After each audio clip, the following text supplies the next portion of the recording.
What's up, guys? Imagine having your hard-earned real estate investments ready for transfer only to find out you've triggered a financial time bomb. That's right, the simple act of moving real estate to or from a limited liability company can have explosive tax consequences. If you don't want to be caught off guard by unexpected tax bills, then stay tuned, because in this video, I'll be covering the tax bombshell that is possibly awaiting you, and more importantly, I'm going to show you how to defuse it. All right? Let's get started. So, what are these tax bombshells that you should be looking out for? Well, number one, real estate transfer taxes or property tax reassessments. So here's the thing. Just because you own the property and you put it into an entity such as a land trust or a limited liability company in which you're the beneficiary or the member, doesn't mean that that transfer is exempt from transfer taxes. So whenever you're considering moving property that you currently own into a trust or a limited liability company, what you need to do is research with the county whether or not that transfer will be a taxable event. Now, I know there's a lot of states out there that actually tax transfers into an LLC or out of an LLC. So you got to look at it from both sides. Take Nevada, for example. You can put property into a limited liability company and it's a non-taxable event. That is, they're not going to tax you on moving that property in. But let's say that you need to refi the property, or you want to refi the property within 3 years, and you need to deed it out because the lender requires that the property needs to be in your name. Well, guess what? That transfer out of the LLC back into your own name, that is a taxable transfer. Now, this same type of tax can hit you in many other states, such as Florida, Tennessee, possibly Massachusetts, and the list goes on and on. But here's the thing. There are ways around this tax if you know what to look out for. In some situations, if you're moving property into an LLC that is taxable, well, if you use a land trust, it's now non-taxable. Vice versa, if you're pulling property out of an LLC and it would be taxable, consider sticking it into a land trust to ensure that it will not be a taxable event. All right, so that's the first one you need to be aware of. Real estate property transfer taxes or possible reassessments.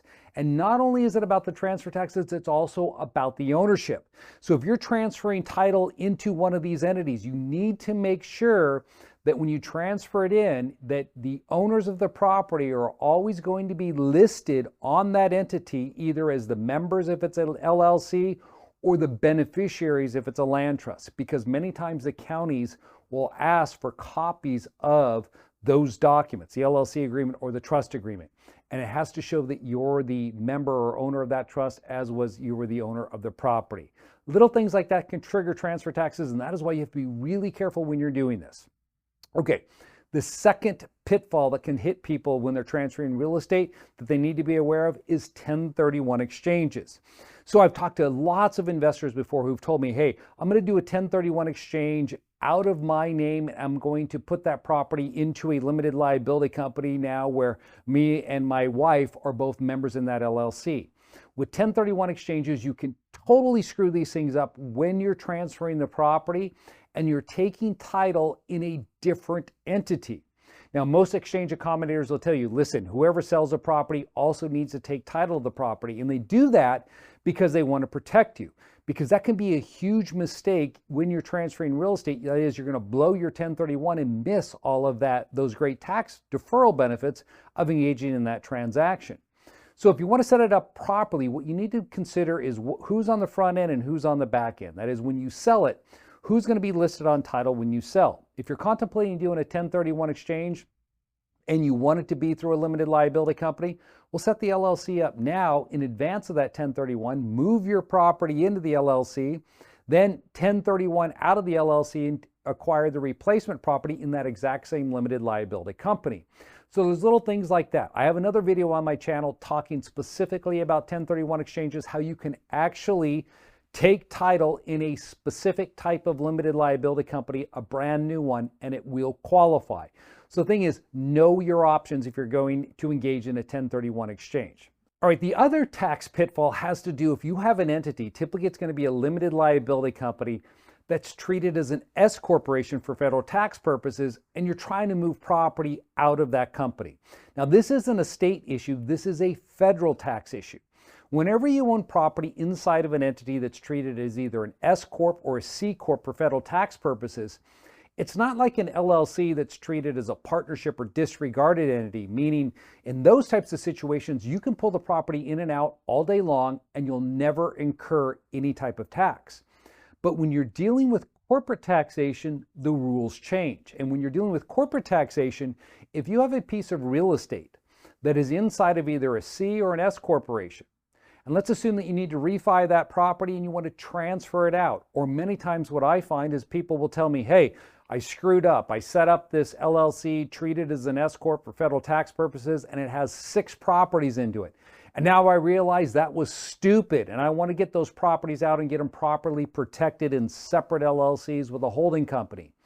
The problem is you can't pull those properties out of your corporation, because if you do so, then it's treated as a deemed sale. So the mere fact that you would deed property out of your C Corp or your S Corp to your individual name, the IRS will treat it as if you had sold the property. So in those situations, once property is in that C or an S corporation, you're not deeding it out to yourself. Now, there are some strategies that we use here at Anderson to remove that property to ensure that it's not going to be taxed, but you have to be careful when you're doing it. And it's not something you just jump into, because you need to analyze the situation. I've worked with plenty of clients before where we've been able to pull these assets out of their C or an S corporation so it was non-taxable. And I've also talked to a lot of people who did not understand this, only to find out when they filed their federal tax return that they're getting hit with a huge tax liability on property they never sold, because the IRS is treating it as if it was a sale. So be careful with that one. All right, the last thing you need to be aware of, that so you don't create a tax trap for yourself, is if you're going into a joint venture. Now, a lot of times when we go into joint ventures, somebody's going to bring in money and then we're going to buy a piece of property together. But there are those situations where maybe you have the property and you have a friend that has the money and you want to make a lot of money together, and you're going to contribute the cash and the property to the same limited liability company. Now, when you're doing that, when you're moving in dissimilar assets, you could be creating a taxable event for yourself if you're the one moving in the property.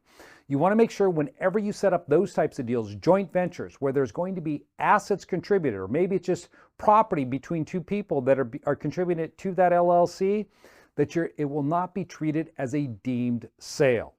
There's a lot of tax traps in moving property into a limited liability company or out of a limited liability company. The key is, before you do it, you need to get with a professional and make sure you're not creating a taxable situation for yourself. If you'd like to set up a strategy session with someone here at Anderson so we can discuss your personalized situation, click on the link below in the show notes for a free 30-minute strategy session. Schedule that session and we'd be happy to go through that with you to talk about setting up your company the right way to make sure your assets are protected.